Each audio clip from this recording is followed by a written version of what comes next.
तक कि लू भी अपनी हिट की फोर्स से थोड़ा स्टंट लगता है। इस बीच मास्टर जल्दी से क्राउड को डिस्पर्स होने का ऑर्डर देते हैं और किसी को तुरंत मेडिकल टीम बुलाने के लिए कहते हैं। उसके बाद यीफे को स्ट्रेचर पर डाल दिया जाता है जब उसे ले जाया जाता है। लू विजिबली शेकन मास्टर के पास जाता है और एडमिट करता है कि उसका इतना दूर जाने का इरादा नहीं था, उसने बस अपनी स्ट्रेंथ पर कंट्रोल खो दिया। मास्टर उसे रीअश्योर करते हैं, कहते हैं कि कमबैक ट्रेनिंग के दौरान इंजरीज कॉमन होती हैं और उसे चिंता न करने को कहते हैं। इंजरी ज्यादा सीरियस नहीं है। फिर वो लू को फर्दर डिस्कशन के लिए अपने ऑफिस में फॉलो करने का इंस्ट्रक्ट करते हैं। लू अग्री करता है और मास्टर के साथ जाते हुए मिंग को नेक्स्ट क्लास टीचर को इस बारे में इन्फॉर्म करने के लिए कहता है। इस बीच स्टूडेंट्स अभी भी विश्वास में नहीं है, कुछ हैरान है कि क्या लू एनहांसर्स यूज कर रहा है, जबकि दूसरे बिलीव नहीं कर पाते कि वो उसी लड़के हैं जिसे वो पहले जानते थे। यीफे का की स्टेटस 1.2 था और फिर भी वो 1 सेकंड में ड्रॉप हो गया। अब सब एक ही चीज सोच रहे हैं, लू कितना स्ट्रांग हो गया है। इस बीच लू मास्टर के ऑफिस में एंटर करता है। वेट करते हुए वो एक ट्री नोटिस करता है और मास्टर की अनएक्सपेक्टेड हॉबी पर कमेंट करता है। मास्टर कंफर्म करते हैं कि ये इंडीड एक हॉबी है और ऐड करते हैं कि हर किसी के अपने सीक्रेट्स होते हैं, ये इम्प्लाई करते हुए कि लू शायद समझ जाएगा ये देखते हुए कि उसने 0.8 की स्कोर के साथ अभी क्या पुल ऑफ किया। मास्टर इस ऑब्वियस कंसर्न को उठाते हैं कि लू ने अपनी हेल्थ स्टेटस आर्टिफिशियली बूस्ट करने के लिए ड्रग्स यूज किए होंगे। वो उसे याद दिलाते हैं कि स्कूल में ऐसे सब्सटेंसेस बैंड हैं उनके हार्मफुल इफेक्ट्स की वजह से, और अगर डिस्कवर हुए तो कॉन्सिक्वेंसेस सिंपल वार्निंग से आगे बढ़ जाएंगे। ये सुनकर लू पैनिक करना शुरू करता है और ऐसी ड्रग्स के बारे में कुछ भी जानने से डिनाइज करता है। वो कसम खाता है कि उसने कोई इलीगल सब्सटेंस यूज नहीं किया है। ये सुनकर मास्टर एक ग्लोइंग ऑर्ब निकालते हैं और कहते हैं कि वो लू की स्टेटस रीचेक करेंगे। अगर लू सच बोल रहा है तो उसकी हेल्थ रीडिंग स्टेबल रहेगी। QI चेक करने के बाद मास्टर उसकी स्ट्रेंथ टेस्ट करने का प्लान करते हैं। अगर दोनों रीडिंग्स क्लीन निकलती हैं, तो लू इनोसेंट प्रूव हो जाएगा। बिना हेजिटेशन के लू अपना हाथ ऑर्ब पर रखता है। जैसे ही वो उसे टच करता है, ऑर्ब intense surge of energy radiate करना शुरू कर देता है। मास्टर की आंखें डिसबिलीफ में चौड़ी हो जाती हैं जैसे ही नंबर्स अपीयर होते हैं। लू की स्टेटस अब 1.5 रीड करती है। शॉक्ड मास्टर के थॉट्स रेस करते हैं कि 1.5 रीडिंग लू को एक ऑफिशियल मार्शल आर्टिस्ट क्वालिफाई करती है और वो सिर्फ 18 साल का है। ऐसा स्कूल की हिस्ट्री में कभी नहीं हुआ है। नेक्स्ट लू अपनी स्ट्रेंथ टेस्ट करने के लिए आगे बढ़ता है और मशीन पर बहुत जोर से पंच मारता है। वो उड़ जाती है, एक ट्री से स्मैश होती है और दीवार में स्लैम हो जाती है। मास्टर अपने गरीब ट्री को डिस्ट्रॉयड देखते हैं और रोना शुरू कर देते हैं। अलार्म्ड लू दौड़ कर जाता है और टूटी हुई डिवाइस दीवार से खींचता है, अपोलोजाइज करता है और इंसिस्ट करता है कि ये इंटेंशनल नहीं था। लेकिन मास्टर घुटनों पर रहते हैं, डैमेज ट्री को कस के पकड़े हुए। अपने इमोशंस को कंट्रोल न कर पाते हुए उनके थॉट्स स्पाइरल हो जाते हैं। ये स्ट्रेंथ टेस्टिंग मशीन खास करके स्टूडेंट लेवल यूज के लिए बनी थी और टिपिकली ये एंट्री लेवल मार्शल आर्टिस्ट को भी हैंडल कर सकती थी। पर लू की रॉ पावर तो एक रैंक 1 मार्शल आर्टिस्ट से भी आगे निकल चुकी थी। अब एक दूसरे के सामने बैठे हुए मास्टर ने और आगे प्रूव किया। लू ने क्लेम किया था कि उसकी लास्ट रिकॉर्डेड की स्टेटस 0.8 थी। मास्टर ने उसे पूछा कि ये कितनी देर पहले की बात है। लू ने रिप्लाई किया कि ये तब की बात है जब उसे रीसेंट असाइनमेंट मिला था। ये स्टेटमेंट मास्टर को अलार्म कर देता है। सिर्फ आधा महीना ही हुआ है तब से। पूरी तरह डिसबिलीफ में मास्टर इस सब को प्रोसेस करने की कोशिश करते हैं। सिर्फ 2 वीक्स में लू की स्टेटस डबल से ज्यादा हो गई है, ऑफिशियल मार्शल आर्टिस्ट लेवल्स को भी सरपास करते हुए। मास्टर सस्पेक्ट करते हैं कि वो जरूर किसी नोबल फैमिली से होगा या शायद किसी ग्रैंड मास्टर से ट्रेंड हुआ होगा, पर लू दोनों को डिसमिस कर देता है। वो कहता है कि वो एक ऑर्डिनरी फैमिली से आता है और उसके पास कोई एलीट टीचर नहीं है, और उसकी रैपिड ग्रोथ के बारे में वो क्लेम करता है कि ये एक सीक्रेट से आता है जो वो शेयर नहीं कर सकता। मास्टर चुपचाप बैठ जाते हैं, ओवरवेल्म्ड। सिर्फ आधे महीने में इस लड़के ने वो कर दिया जिसमें दूसरों को सालों लगते हैं। उसकी कॉम्बैट स्ट्रेंथ अकेले ही एक रैंक 1 मार्शल आर्टिस्ट से ज्यादा है। मास्टर अपने जर्नी पर रिफ्लेक्ट करते हैं। स्कूल के सालों में उनके अच्छे रिजल्ट्स थे और उन्होंने सालों तक रिलेंटलेसली ट्रेन किया, तब जाकर वो फाइनली रैंक 2 मार्शल आर्टिस्ट बने। तभी वो मिलिट्री सर्विस के लिए क्वालिफाई हुए। पर बैटलफील्ड में एंटर होने के बाद उन्होंने उस भयानक सच का सामना किया कि मॉन्स्टर्स को हराना ऑर्डिनरी ह्यूमंस के लिए लगभग इम्पॉसिबल है। ऐसे क्रीचर्स के सामने लोग इंसेक्ट्स जैसे हैं। सिर्फ वे लोग जिनके पास एक्स्ट्राऑर्डिनरी पावर है वे ही चांस ले सकते हैं। ऐसे इंडिविजुअल्स जिनकी स्ट्रेंथ कंपैरिजन से परे है। ये वे लोग हैं जो एलीट ग्रुप से बिलोंग करते हैं और अक्सर उन्हें उनकी ओवरवेलमिंग माइट की वजह से मॉन्स्टर्स ही कहा जाता है। एक गहरी सांस लेते हुए मास्टर रियलिटी एक्सेप्ट करते हैं। अब वे सब कुछ समझ चुके हैं। लू की करंट कैपेबिलिटीज को देखते हुए वो स्कूल की एलीट गिफ्टेड क्लास में जगह डिजर्व करता है। लू हाउएवर कंसर्न के लिए अपनी ग्रेटिट्यूड एक्सप्रेस करता है, पर इंसिस्ट करता है कि वो जिस क्लास में है वो उसके लिए ठीक है। डीप इनसाइड वो बिलीव करता है कि वो सिर्फ अपने ड्रीम्स के थ्रू इनक्रेडिबली पावरफुल बन सकता है और उसे असल में किसी क्लास की जरूरत नहीं है। उसकी एक्सेप्शनल टैलेंट को रिकॉग्नाइज करते हुए मास्टर अश्योर करते हैं कि स्कूल उसे पूरा सपोर्ट ऑफर करेगा। अगर लू को अपनी ट्रेनिंग में कभी चैलेंजेस का सामना करना पड़े तो वो बस पूछ ले। स्कूल उसे वो सब कुछ प्रोवाइड करेगा जो उसे चाहिए। लू फिर 2 चीजों की रिक्वेस्ट करता है। वो मार्शल आर्ट स्कॉलरशिप के लिए अप्लाई करना चाहता है और स्कूल से ज्यादा टाइम ऑफ लेने की परमिशन भी मांगता है। टीचर इस रिक्वेस्ट के पीछे फाइनेंशियल इश्यूज को सेंस करते हुए बिना हेजिटेशन के एग्री हो जाते हैं। वे प्रॉमिस करते हैं कि एप्लीकेशन तुरंत सबमिट कर देंगे और डीन से लू की अटेंडेंस को ईज करने के बारे में बात करेंगे। स्कॉलरशिप में लगभग 2 दिन लगेंगे, तो वे लू को ट्रेनिंग जारी रखने और टाइम वेस्ट न करने को कहते हैं। लू को एडवांस में एक कार्ड देते हुए मास्टर उसे कहते हैं कि जब उसके पास फंड्स आ जाएंगे तो वो उसे वापस कर दे। लू स्टार्टल्ड रियलाइज करता है कि ये एक मार्शल आर्ट्स ब्लैक कार्ड है, कुछ ऐसा जिसमें टिपिकली कम से कम 100,000 यूनिट्स ऑफ करेंसी होती हैं। ग्रेटफुल होकर वो मास्टर को उनकी जेनरोसिटी के लिए थैंक करता है और मास्टर उसे बस मेहनत करते रहने के लिए इनकरेज करते हैं, एक्सप्लेन करते हैं कि उसकी सक्सेस स्कूल पर भी अच्छा रिफ्लेक्ट करेगी। उसके बाद वे लू को क्लास वापस भेज देते हैं। जैसे ही लू निकलता है, मास्टर एक्साइटमेंट में अपनी डेस्क को स्लैम करते हैं क्योंकि उन्हें एक असली जेम मिल गया है। वे ये भी रियलाइज करते हैं कि उन्हें लू को राज रखना होगा। शायद उनके पास आखिर में एक सीक्रेट वेपन है, कोई ऐसा जो उस ड्रेडेड जगह पर सर्वाइव कर सके। क्लासेस के बाद बाहर एक बिजी मार्केट प्लेस में एक शॉप एम्प्लॉई एक नए सप्लीमेंट जिसे ऑर्किड हार्ट कहते हैं उसे प्रमोट कर रहा है। ये एक स्पेशलाइज्ड न्यूट्रिशनल टॉनिक है जिसे मेडिकल हॉल ने डेवलप किया है। ये खास करके फीमेल मार्शल आर्टिस्ट्स के लिए डिजाइन किया गया है।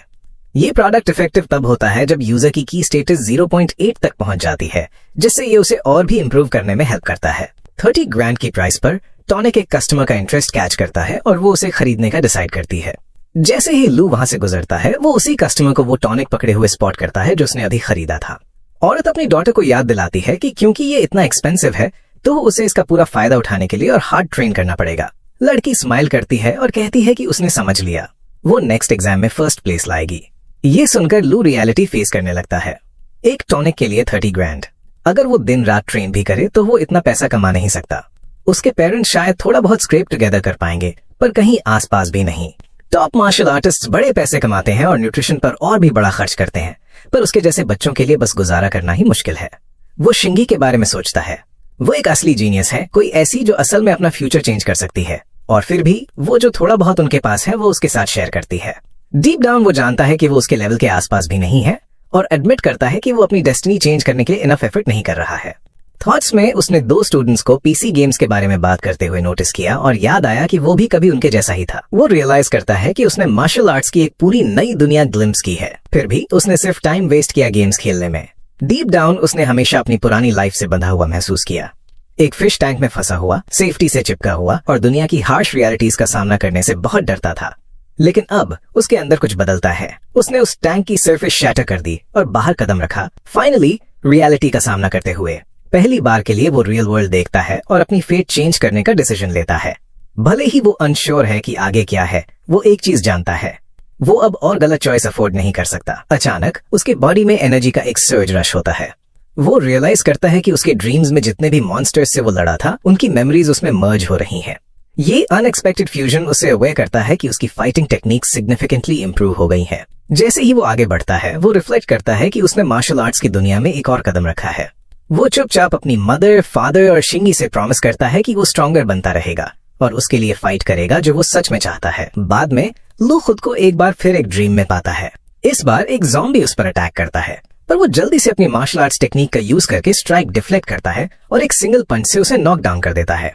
ज़ॉम्बी के मूवमेंट्स ऑब्जर्व करते हुए वो डिड्यूस करता है कि ये जरूर जिंदा रहते हुए मार्शल आर्टिस्ट रहा होगा, क्योंकि वो अनडेथ में भी काउंटर अटैक टेक्निक्स यूज कर रहा है। जल्दी ही ज़ॉम्बी की मेमोरीज उसके माइंड में इंटीग्रेट हो जाती हैं, रिवील करती हैं कि एक बेस आसपास है।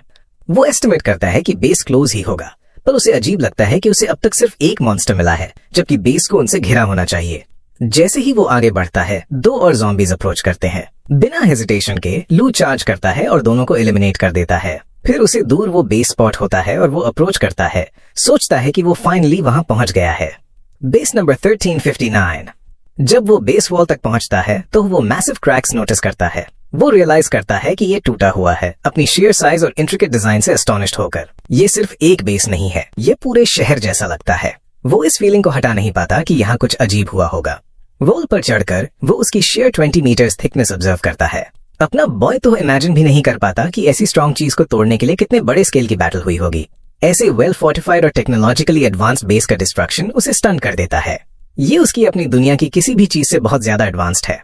ये थॉट उसे परेशान करता है। अगर इतनी पावरफुल सिविलाइजेशन मॉन्स्टर्स को रोक नहीं पाई, तो फ्यूचर के लिए उनमें क्या उम्मीद है। जैसे ही वो बेस का सर्वे करता है, उसकी आंखें एक डैमेज्ड हेडक्वार्टर्स बिल्डिंग पर पड़ती हैं। लू बिल्डिंग एग्जामिन करता है तो उसे उसमें एक ह्यूमनॉइड फिगर लेटा हुआ नोटिस होता है। पहली नजर में ये एक ज़ॉम्बी लगता है, पर इसे आगे प्रोसेस करने से पहले वो क्रीचर इतनी इंटेंस पावर की वेव रिलीज करता है कि दूर से भी लू उसे महसूस करता है।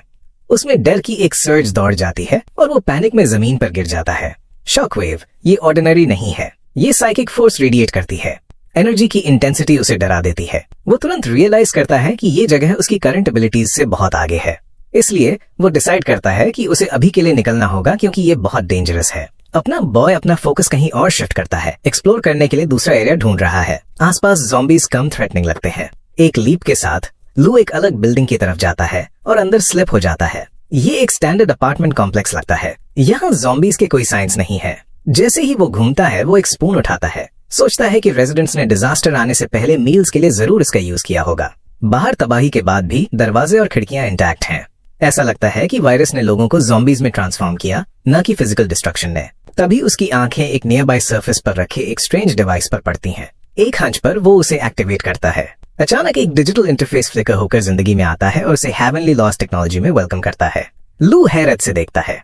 ये एक इंस्टाबाई का होलोग्राम लगता है, पर बहुत रियल महसूस होता है। फिर वो कुछ हैरान करने वाला नोटिस करता है। AI वही लैंग्वेज बोलती है जो वो बोलता है। ये उसे सोचने पर मजबूर करता है कि क्या इस डिवाइस में किसी तरह का बिल्ट इन ऑटो ट्रांसलेटर है जो उसे उसकी डायलेक्ट में परफेक्टली कम्युनिकेट करने की इजाजत देता है। AI अपना इंट्रोडक्शन देती है कि वो हेवनली लॉस्ट टेक्नोलॉजी का प्रोडक्ट है, एक 16th जनरेशन आर्टिफिशियल इंटेलिजेंस जिसे बेस 1359 के नेटवर्क सिस्टम्स मैनेज करने के लिए असाइन किया गया है। लू स्टन्ड है, क्योंकि इस कैलिबर की AI clearly highly futuristic civilisation से आती है। इस बारे में सोचते हुए लड़का सोचता है कि क्या वो उसे कोई रीसेंट रिपोर्ट्स प्रोवाइड कर सकती है। AI तुरंत अपना इंटरनल डेटाबेस प्रोसेस करना शुरू करती है, रेलेवेंट डेटा सर्च करते हुए। कुछ ही पलों में वो इन्फॉर्मेशन को एक डिजिटल बुक में कंपाइल करती है और उसे यूज दे देती है। डेटाबेस मार्शल अलायंस वर्ल्ड की हिस्ट्री डिटेल करता है। नोट करता है कि 13 मार्शल आर्टिस्ट 10th रैंक तक पहुंच चुके हैं। इसमें बेस के बारे में और भी क्रिटिकल इन्फॉर्मेशन है। लू ये सब बढ़ती हुई एंजाइटी के साथ पढ़ता है। 10th रैंक्ड मार्शल आर्टिस्ट के एग्जिस्टेंस से वो शॉक्ड है। वो रियलाइज करता है कि ये रैंकिंग सिस्टम उसकी अपनी दुनिया की तरह है, पर यहाँ के लेवल्स उसने कभी इमेजिन भी नहीं किए थे। जैसे ही वो और पेजेस पलटता है, AI उसे मॉन्स्टर्स द्वारा की गई तबाही दिखाने के लिए एक स्क्रीन ओपन करती है। वीडियो फीड में मॉन्स्टर्स ओवरवेलमिंग नंबर्स में बेस में घुस रहे हैं, अपने रास्ते में सब कुछ डिस्ट्रॉय करते हुए। तबाही का मंजर देखते हुए लू नर्वस पसीना बहाने लगता है। ये दुनिया मार्शल आर्ट्स और एडवांस टेक्नोलॉजी दोनों पर थ्राइव करती है। हर डोमेन एक्सट्रीम हाइट्स तक इवॉल्व हो चुका है। यहाँ रैंक 10 के पावर हाउसेज रहते हैं और शहर टावरिंग फोर्टिफाइड वॉल से प्रोटेक्टेड हैं। फिर भी ऐसे डिफेंसेस के बाद भी ये लोग मॉन्स्टर्स इन्वेजन को रोकने में फेल हो जाते हैं। जैसे ही लू AI कंप्यूटर को स्टडी करता है, वो डिस्कवर करता है कि जब लोगों को रियलाइज हुआ कि वे मॉन्स्टर्स को रोक नहीं सकते, तो उन्होंने अपने घर छोड़ दिए और स्पेस में एस्केप हो गए, एक रहने लायक प्लैनेट की तलाश में जिसे वे अपना नया घर कह सकें। उसी दिन पूरी सिविलाइजेशन कोलैप्स हो गई। तब से इस जगह से कोई सिग्नल्स या साइंस कभी डिटेक्ट नहीं हुए हैं। लू सिचुएशन पर रिफ्लेक्ट करता है, बिलीव करता है कि जब डिस्ट्रक्शन डेस्टिनी में लिखी होती है तो उसे चेंज नहीं किया जा सकता। ये सिविलाइजेशन इनक्रेडिबली एडवांस्ड थी, फिर भी ये भी सर्वाइव नहीं कर पाई। ये थॉट उस पर भारी पड़ता है। वो ओवरवेल्म्ड होकर एक नियर बाय काउच पर धंस जाता है और AI से इस दुनिया की हिस्ट्री दिखाने को कहता है। AI अपने आर्काइव से डेटा रिट्रीव और डिस्प्ले करना शुरू करती है। लू ऑब्जर्व करता है और ज्यादा अनईजी हो जाता है। ये एक वक्त की पावरफुल सिविलाइजेशन फिर भी गिर गई और वो रियलाइज करता है कि उसे इसकी हिस्ट्री से सीखना होगा। शायद वो नॉलेज उसकी अपनी फेट चेंज करने में हेल्प कर सके। लू रिकॉर्ड्स पढ़ना शुरू करता है, जिसका title first year of the martial arts era है। ये मॉन्स्टर्स के अपीयरेंस और बहुत से स्ट्रेंज क्रीचर्स के दुनिया में आने को मार्क करता है। ये इवेंट साल 34 में होता है, जब एंशिएंट डैगर किंगडम में इनर की वाला पहला मार्शल आर्टिस्ट पैदा होता है। उसी साल 1 मार्शल अलायंस की भी स्थापना एस्टैब्लिशमेंट हुई। एक ठंडा रियलाइजेशन लू पर क्रीप करता है जैसे ही वो पढ़ता है। ये किसी एलियन वर्ल्ड की हिस्ट्री नहीं है, ये उसकी अपनी की नकल है। यहाँ तक कि AI द्वारा बोली जाने वाली लैंग्वेज भी बिल्कुल उनके जैसी है। Martial art ranking system identical है। धीरे धीरे वो समझ जाता है कि जो तबाही उसने देखी वो किसी और दुनिया की नहीं हो सकती। ये उनके अपने प्लैनेट का 10,000 साल फ्यूचर का विजन हो सकता है। वो रैशनलाइज करने की कोशिश करता है। शायद ये सिर्फ एक कोइंसिडेंस है, शायद ये एक पैरेलल यूनिवर्स है। क्लैरिटी ढूंढने की कोशिश करते हुए लू खड़ा होता है और अपने पर्सनल डिटेल्स के बारे में इंफॉर्मेशन रिक्वेस्ट करता है। AI सर्च करना शुरू करती है और लू नाम के नीचे एक रिकॉर्ड पुल अप करती है। जैसे ही प्रोफाइल लोड होता है, लू उसे घूरता है। ये उसकी अपनी है। डेटा के मुताबिक वो साल 325 में पैदा हुआ था और सिर्फ 28 साल ही जिएगा। एक ऑर्डिनरी सिटीजन से ज्यादा कुछ नहीं। ये कॉन्फर्मेशन जोर से हिट करता है। वो जल्दी से एआई से साल 299 में शिंगी नाम के किसी को सर्च करने को कहता है। एआई अपना स्कैन शुरू करती है पर एरर दिखाती है कि उसके पास सफिशिएंट अथॉरिटी नहीं है। फिर वो रजिस्ट्रेशन प्रोसेस पूरा करने के लिए ब्लड सैंपल मांगती है। लू हैरान है कि ब्लड सैंपल रजिस्ट्रेशन प्रोसेस में कैसे यूज हो सकता है। इसे रिएक्ट करने से पहले एआई उसकी उंगली काटती है और एक सैंपल निकाल लेती है। जैसे ही वो उसे कलेक्ट करती है वो उसे एनालाइज करना शुरू करती है। जब वो इंतजार करता है, अचानक एआई ग्लिच करना शुरू कर देती है और लू बता सकता है कि कुछ गड़बड़ है, खासकर जब वो कहती है कि ब्लड सैंपल्स प्रोसेस्ड और बेस 1359 से कनेक्टेड है। फिर वो ऐड करती है कि रेवोल्यूशन प्लांट एक्टिवेटेड है। लू को स्टंट छोड़ते हुए सोचता है कि क्या ये उन लोगों के प्लान का हिस्सा हो सकता है जो अर्थ छोड़कर दूसरे प्लैनेट पर चले गए थे। जैसे ही वो ये क्वेश्चन करता है, लू का एक पूरा बायोडेटा प्रोफाइल स्क्रीन पर अपीयर होता है।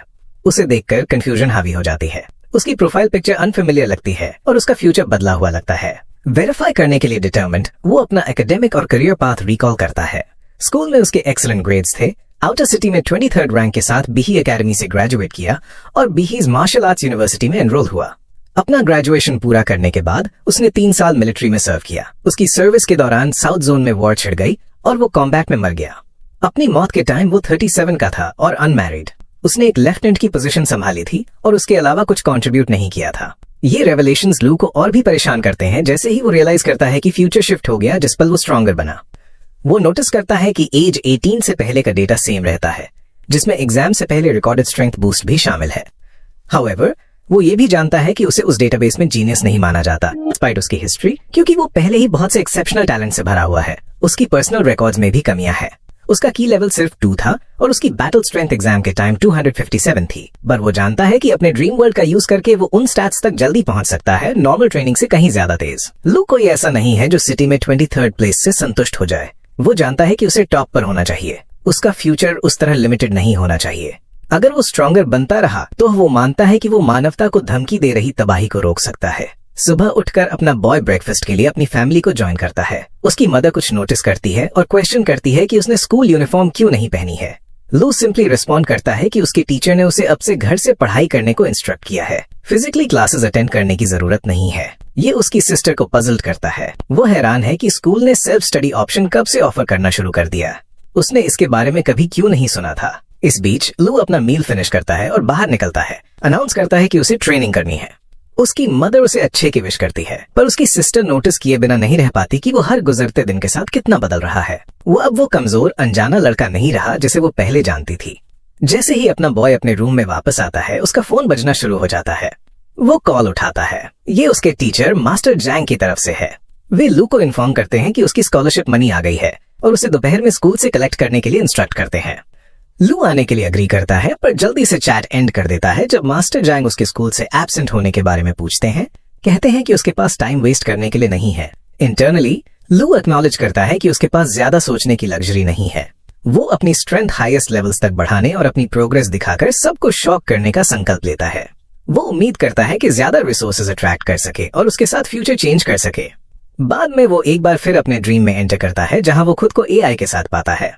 वो उसे डेटाबेस एक्सेस करने और सारे कल्टीवेशन मेथड्स और मार्शल आर्ट्स नोट्स सर्च करने की परमिशन देता है। एआई डेटाबेस स्कैन करना शुरू करती है और जल्दी ही सर्च कंप्लीट हो जाती है, ओवरवेलमिंग 465,000 रिजल्ट्स रिटर्न करते हुए। लू मोमेंटरली पैनिक करता है। एंट्रीज की शेयर नंबर से स्टन्ड, वो रिफोकस करता है और सिस्टम को सबसे सूटेबल और पावरफुल टेक्निक ढूंढने के लिए इंस्ट्रक्ट करता है, खास करके रैंक 1 मार्शल आर्टिस्ट के लिए। एआई डेटा फिल्टर करती है, उसे 34,000 रेलेवेंट रिजल्ट्स तक नैरो करती है। फिर वो पावर इम्पैक्ट से रिजल्ट्स रिफाइन करना कंटिन्यू करती है और फाइनली 3 टॉप टियर टेक्निक्स को आइसोलेट करती है। ये देखकर लू पसीना बहाने लगता है। ये 3 टॉप टेक्निक्स 10,000 सालों के दौरान डेवलप की गई हैं। पहली है स्टार बॉडी रिफाइनमेंट, जिसे वैंग यी, एक रैंक 11 पावर हाउस ने क्रिएट किया था। दूसरी है नेचुरल ब्रीथिंग, जिसे यांग यी, वो भी रैंक 11 ने डेवलप किया था। तीसरी है क्रिस्टल विजुअलाइजेशन टेक्निक, जिसे दुआन यीफंग, एक और रैंक 11 पावर हाउस ने क्रिएट किया था। लू ओवरवेल्म्ड हो जाता है। इन क्रिएटर्स में से हर कोई रैंक 11 से बिलोंग करता है, एक ऐसा लेवल जो मॉडर्न एरा में अभी तक सुना भी नहीं गया है, जहां सबसे स्ट्रॉन्ग मार्शल आर्टिस्ट मुश्किल से रैंक 9 तक पहुंचते हैं। भले ही ये सिर्फ एंट्री लेवल टेक्निक्स हैं, वे इनकम्प्लीट डॉक्यूमेंटेड हैं, फिर भी उनका nature existing project based cultivation method से अलग है। लू सस्पेक्ट करना शुरू करता है कि वन मार्शल अलायंस के ग्रेट पावर हाउसेस ने फ्यूचर प्रेडिक्ट जरूर किया होगा, फिर भी उसे चेंज नहीं करने का चुना होगा। इसके बजाय उन्होंने अपनी लाइफ एसेंस पीछे छोड़ दी, सैल्वेशन के रूप में नहीं बल्कि सीड्स ऑफ नॉलेज के रूप में। उन्होंने उम्मीद की कि कोई एक दिन उस प्लान को कंटिन्यू करेगा। हाउएवर अपना बॉय जानता है कि वो फ्यूचर से नहीं है, वो पास्ट से है। इस रियलाइजेशन से मोटिवेटेड होकर वो अपनी ट्रेनिंग शुरू करता है। वो स्टार बॉडी रिफाइनमेंट टेक्निक की प्रैक्टिस शुरू करता है, पूरी तरह उस रास्ते पर फोकस करता है। उसके दिमाग में वो समझता है कि अब टाइम है कंसंट्रेट करने का। उसे पूरी तरह फोकस करना होगा, अपने थॉट्स शार्पन करने होंगे और उस ट्रांसफॉर्मेशन को गले लगाना होगा जो आगे आने वाली है। लू करंटली अपनी की और ब्लड रिफाइन कर रहा है, एक प्रोसेस जो उसके फिजिकल बॉडी पर इमेंस स्ट्रेन डालता है। उसका गोल है इस रिफाइंड एनर्जी को अपने दिल और दिमाग की हर सेल में चैनल करना, अपने हर हिस्से को स्टार्स के एसेंस अब्सॉर्ब करने के लिए पुश करना। वो अपने फिजिकल फॉर्म को एक सेलेस्टियल गैलेक्सी में बदलने का एम करता है और फाइनली अपने इनर बॉडी को लिमिटलेस पोटेंशियल के एक अनस्टार्ड फील्ड में एलिवेट करना चाहता है। जैसे ही लू रिफ्लेक्ट करता है, उसे याद आता है कि उसके पहले के बॉडी रिफाइनिंग एफर्ट्स का सिर्फ मार्जिनल इफेक्ट था, पर ये नया स्टार बॉडी रिफाइनमेंट टेक्निक बहुत ज्यादा प्रोफाउंड इम्पैक्ट डाल रहा है। वो रियलाइज करता है कि फिलहाल वो अकेला है जो इस रेयर टेक्निक की प्रैक्टिस कर रहा है, जिससे इसका डीपली समझना उसके लिए और भी इम्पोर्टेंट हो जाता है। इस थॉट के साथ वो अपना फोकस नेचुरल ब्रीदिंग टेक्निक को मास्टर करने की तरफ शिफ्ट करता है। जैसे ही वो सांस छोड़ता है, उसके मुंह से फ्लेम्स निकलना शुरू हो जाती हैं, जिनको वो अपनी अगली सांस के साथ वापस अंदर खींच लेता है। कुछ ही पलों बाद वो अपनी आंखें खोलता है, उस एहसास से अलार्म्ड होकर जैसे उसके अंदर आंखों गिनती के आग लग गई हो। उसका खून उबलता हुआ महसूस हुआ, गर्मी से ओवरवेल्म्ड। और फिर भी ये ब्रीदिंग टेक्निक का सिर्फ पहला स्टेज है, ऐसे कई और हैं, हर एक एक अलग एलिमेंटल फोर्स से लिंक्ड है। पोटेंशियल से एक्साइटेड होकर लू फिर अपना ध्यान अगली विजुअल क्रिस्टल टेक्निक की तरफ मोड़ता है। ये दिमाग को शुद्ध करने पर फोकस करती है और एक स्पिरिचुअल मार्शल आर्ट डिसिप्लिन शामिल है जो उसकी गहरी शक्ति के लिए जानी जाती है। वो कॉन्टेम्पलेट करता है कि स्पिरिचुअल पावर कल्टिवेट करने का सच्चा मतलब क्या है, रिकॉग्नाइज करते हुए कि ये मास्टरी के लिए कोशिश करने वाले हर मार्शल आर्टिस्ट के लिए क्रिटिकल हो सकता है। वो इसे ट्राई करने का डिसाइड करता है। जैसे ही वो प्रैक्टिस करता है, वो आखिर में अपनी आंखें खोलता है तो सिर्फ अपनी आत्मा को अपने शरीर के बाहर तैरते हुए देखता है। ये नजारा उसे शॉक कर देता है। वो हैरान है कि क्या ये किसी तरह का माइंडस्केप है, पर रियलाइजेशन हिट करता है। स्पिरिचुअल पावर मार्शल आर्ट्स में क्रिटिकल है। ये किसी को बिना डिस्ट्रैक्शन के स्ट्रॉन्गर होने की इजाजत देता है, और चाहे ये कॉम्बैट रेडीनेस के लिए हो या पीसफुल कल्टिवेशन के लिए, सब कुछ उसके will power, desires, distractions, clarity पर निर्भर करता है। हर एलिमेंट आगे के रास्ते को डिफाइन करता है। भले ही उसे सब कुछ एक्सप्लोर करने का लालच हो, लू एक्सेप्ट करता है कि उसे चीजें स्टेप बाय स्टेप करनी होंगी। फिलहाल वो रुकने और सीखने का डिसाइड करता है गहराई में जाने से पहले। जब वो फाइनली अपनी आंखें खोलता है तो वो खुद को अपनी ओरिजिनल दुनिया में वापस पाता है, ड्रीम रियल में की गई पूरी प्रैक्टिस से थका हुआ। फिर भी ये सिर्फ ड्रीम जैसा नहीं महसूस होता। उसका पूरा शरीर स्लाइम और गंदगी से भीगा हुआ है। जोरदार बदबू उसे शॉक कर देती है। ये सिर्फ पसीना नहीं है, ये उसके रियल बॉडी पर स्पिरिचुअल ट्रेनिंग के इम्पैक्ट का रिजल्ट है। पता नहीं कैसे ड्रीम ने असली फिजिकल चेंजेस ट्रिगर कर दिए हैं और उसके लिए ये एक ग्रेट साइन है। वो अपने कपड़े उतार देता है, सोचता है कि नहाने का टाइम हो गया है। स्टार बॉडी रिफाइनमेंट टेक्निक और natural breathing technique clearly work कर रही हैं। दोनों का एक कोर इफेक्ट है शरीर से इम्प्योरिटीज निकालना, जबकि विश्वास करना मुश्किल है कि ऐसी चीजें पॉसिबल भी हो सकती हैं। लू अब इसका जीता जागता सबूत है कि वे हैं। उसकी कल्टिवेशन एक असाधारण, अनयूजुअली तेज पेस से प्रोग्रेस कर रही है। एक बार जब उसे स्कॉलरशिप मनी मिल जाती है तो वो अपने लिए कुछ टॉनिक्स और एलिक्सर्स रिफाइन करने का प्लान करता है। एलिक्सर्स जो 10,000 साल आगे की फ्यूचर से ओरिजिनेट करते हैं। ये सिर्फ उसकी फिजिकल कंडीशन बूस्ट करने के लिए नहीं है, वे इस दुनिया की करंट मेडिसिनल प्रैक्टिसेस की बुनियादों को हिलाने की क्षमता रखते हैं। अगले दिन बिहे एकेडमी में मास्टर जंग लू को एक कार्ड देते हैं और एब्सेंट होने पर एडवांस में नोटिफाई करने को कहते हैं, और लू अपोलोजाइज करता है, पर फर्मली कहता है कि वो अगले कुछ दिनों तक अटेंड नहीं करेगा। मास्टर एग्री करते हैं, पर इंसिस्ट करते हैं कि उसे कम से कम हफ्ते में एक बार अटेंड करना चाहिए। जैसे ही लू जाने के लिए मुड़ता है, मास्टर जंग चुपचाप रिफ्लेक्ट करते हैं कि सिर्फ 2 दिन ही हुए हैं।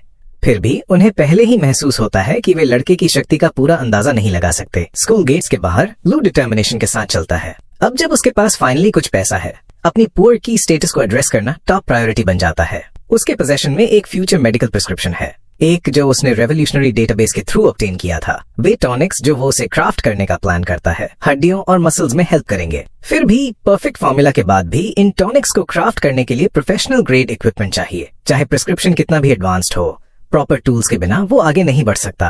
उसके पास पूरा प्रोफेशनल सेटअप खरीदने के लिए फंड्स नहीं है, तो मेडिकल हॉल से इक्विपमेंट रेंट करना उसके लिए अकेला वायबल ऑप्शन बन जाता है। वो वेरियस हॉल्स विजिट करना शुरू करता है तो हर जगह रिजेक्शन का सामना करना पड़ता है। 7वीं जगह पर रिस्पॉन्स अलग नहीं होता। आदमी उसकी एल्केमी लैब रेंट करने की रिक्वेस्ट पर हंसी उड़ाता है, अक्यूज करता है कि या तो वो मजाक कर रहा है या ऐसी फैसिलिटीज की इंपॉर्टेंस को कम समझ रहा है। लू अनफेज्ड रहता है। उसने पहले ही इस आउटकम का अंदाजा लगा लिया था और स्ट्रेंथ बूस्टिंग मेडिसिन बनाने के लिए जरूरी सारे इंग्रेडिएंट्स खरीद लिए थे। मास्टर जैंग ने जो कार्ड उसे दिया था उसमें 880,000 है, शायद स्कॉलरशिप फंड्स और मास्टर का अपना कंट्रीब्यूशन मिलाकर। इस बात की परवाह किए बिना कि वो वहां कैसे पहुंचा, लू जानता है कि अब उसके पास कोई दूसरा रास्ता नहीं है। नेसेसरी इक्विपमेंट ऑनलाइन खरीदना और उसे खुद असेंबल करना ही उसके पास अकेला ऑप्शन है। जैसे ही वो चलता रहता है, उसकी आंखें शहर के एक शांत कोने में छुपे हुए एक छोटे मेडिकल हॉल पर पड़ती है। वो अंदर कदम रखता है, क्यूरियस होकर। ये जगह अलग, कम फॉर्मल, ज्यादा निग्लेक्ट की हुई महसूस होती है। वो काउंटर के पास जाता है, पर इससे ज्यादा कुछ कहने से पहले शॉपकीपर उसे अपने आप ब्राउज करने और जब पे करने के लिए रेडी हो तभी आइटम्स काउंटर पर लाने के लिए इंस्ट्रक्ट करता है। लू क्लैरिफाई करता है कि वो परचेस करने नहीं आया है, पर शॉपकीपर तुरंत डिफेंसिव हो जाता है। स्टोर का हर कोना सर्वेलेंस कैमरा से ढका हुआ है और कोई भी गलत हरकत पकड़ी जाएगी। लू ये सब देखते हुए रियलाइज करता है कि रूड होने के बाद भी लास्ट फार्मेसी डूड एक्चुअली उसकी हेल्प करने की कोशिश कर रहा था। जैसे ही काउंटर के पीछे वाला आदमी गूनिंग वेस्टिंग टाइम में बिजी होता है, अपना बॉय अचानक अपना फोन टेबल पर स्लैम करता है। आदमी कंफ्यूज लगता है, पर लू टाइम वेस्ट नहीं करता।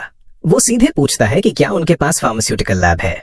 आदमी अभी भी बैफल्ड है, पर लू क्लियर कर देता है कि वो डील करने के लिए रेडी है। कुछ ही मिनट्स बाद वो दोनों लैब के एंट्रेंस पर साथ में खड़े हैं। शॉपकीपर कंफर्म करता है कि उन्होंने डील कर ली है और दोनों साइड्स ने उस पर अग्री कर लिया है। वो एक कंडीशन सेट करता है, लू हर घंटे 500 के चार्ज पर लैब यूज कर सकता है। जैसे ही वो और टर्म्स लिस्ट करना शुरू करता है, लू उसे काट देता है। वो बाकी सब पहले ही जानता है। Of course shopkeeper advanced payment चाहता है। थोड़ी देर बाद लू लैब में एंटर करता है। शॉपकीपर सैटिस्फाइड उसे शुरू करने की परमिशन देता है। लू एल्केमिक प्रोसीजर्स के लिए तैयार की गई लैब कोट पहनता है और वर्क स्टेशन तक जाता है। वो इंग्रेडिएंट्स प्रेप करना शुरू करता है। म्यूटेंट ग्रीन लिजर्ड से शुरुआत करता है, जिसे वो उसकी प्रॉपर्टीज एक्टिवेट करने के लिए स्किन्स करता है। उसे राइट कंसंट्रेशन तक लिक्विफाई करने और मूनस्टोन के साथ कंडेंस करने के बाद वो मिक्स को रेडियो एक्टिव लेजर से हिट करता है ताकि वो टूट जाए। फाइनली वो 30 ग्राम्स कैमेलिया ब्रांच ऐड करता है, मिक्सचर बैलेंस करता है और उसे एक ट्यूब में डाल देता है। रिजल्ट एक डेंस पावरफुल लिक्विड है, एक एडवांस्ड मसल और ब्लड स्ट्रेंथनिंग टॉनिक। जैसे ही लू ग्लोइंग सोल्यूशन को घूरता है, उस पर डिसबिलीफ का एक एहसास हावी हो जाता है। उसने कभी एक्सपेक्ट नहीं किया था कि वो अपने पहले अटेम्प्ट में सफल हो जाएगा, पर ये यहाँ है, कंप्लीट, स्टेबल और रेडी। वो इसे टेस्ट करने का डिसाइड करता है। वो टॉनिक पीता है और इंतजार करता है। पहले कुछ नहीं होता, टेस्ट अजीब है और वो हैरान है कि क्या वो फेल हो गया है। पर अचानक एक वायलेंट और ओवरवेलमिंग एनर्जी का सर्ज उसे हिट करता है। अगली पल वो गिर जाता है, सांस लेता हुआ, पर राहत मिलती है कि टॉनिक एक्सपेक्ट से भी ज्यादा अच्छा वर्क करता है। उसकी की स्काई रॉकेटिंग होती है, स्ट्रेंथ सर्च करती है और उसका बॉडी ट्रांसफॉर्म होता है, सख्त, स्ट्रॉन्गर और side effect free, thanks to a formula जो 10,000 साल आगे की सिविलाइजेशन से पैदा हुई थी। तभी दरवाजे पर एक नॉक होता है, कोई उसे बुला रहा है। लू काम रहता है। जैसे ही वो उसे खोलता है, एक्सप्लेन करता है कि उसके पास अभी टाइम बाकी है। हाउएवर रिसेप्शनिस्ट इंसिस्ट करता है कि उसे तुरंत पिछले दरवाजे से निकलना होगा क्योंकि उसका बॉस वापस आ गया है। इस बीच एक लग्जरी कार बाहर पुल अप होती है और एक औरत बाहर कदम रखती है, स्टोर की तरफ जाते हुए। मेडिकल शॉप के प्राइवेट ऑफिस में इंचार्ज औरत, उसकी बॉस, पहले ही काउंटर पर है। वो कई कंटेनर्स खोलती है, अलग अलग मेडिसिनल प्रोडक्ट्स एक एक करके एग्जामिन करती है। जैसे ही वो हर टॉनिक टेस्ट करती है, उसका एक्सप्रेशन खराब हो जाता है। उनमें से कोई भी उसकी एक्सपेक्टेशंस पर खरा नहीं उतरता। उनका इफेक्ट्स बहुत कमजोर हैं, इतने इनइफेक्टिव कि एक गरीब आदमी भी उन्हें खरीदने की कोशिश नहीं करेगा। इन फॉर्मूलाज को टॉनिक्स कहना तो शब्द का अपमान होगा। तभी ऑफिस टेलीविजन पर एक कमर्शियल चलना शुरू होता है। स्क्रीन पर एक मार्शल आर्टिस्ट अपनी जर्नी शेयर करता है। ड्रैगन लेक टेस्टोस्टेरोन पिल को प्रमोट करते हुए क्लेम करता है कि ये मार्शल आर्टिस्ट को आगे बढ़ने के लिए जरूरी पावर देता है। इसे इफेक्टिव और बेनिफिशियल दोनों के रूप में एडवर्टाइज किया जाता है। ये सुनकर औरत विजिबली फ्रस्ट्रेट हो जाती है। वो रियलाइज करती है कि दुनिया तेजी से इवॉल्व हो रही है।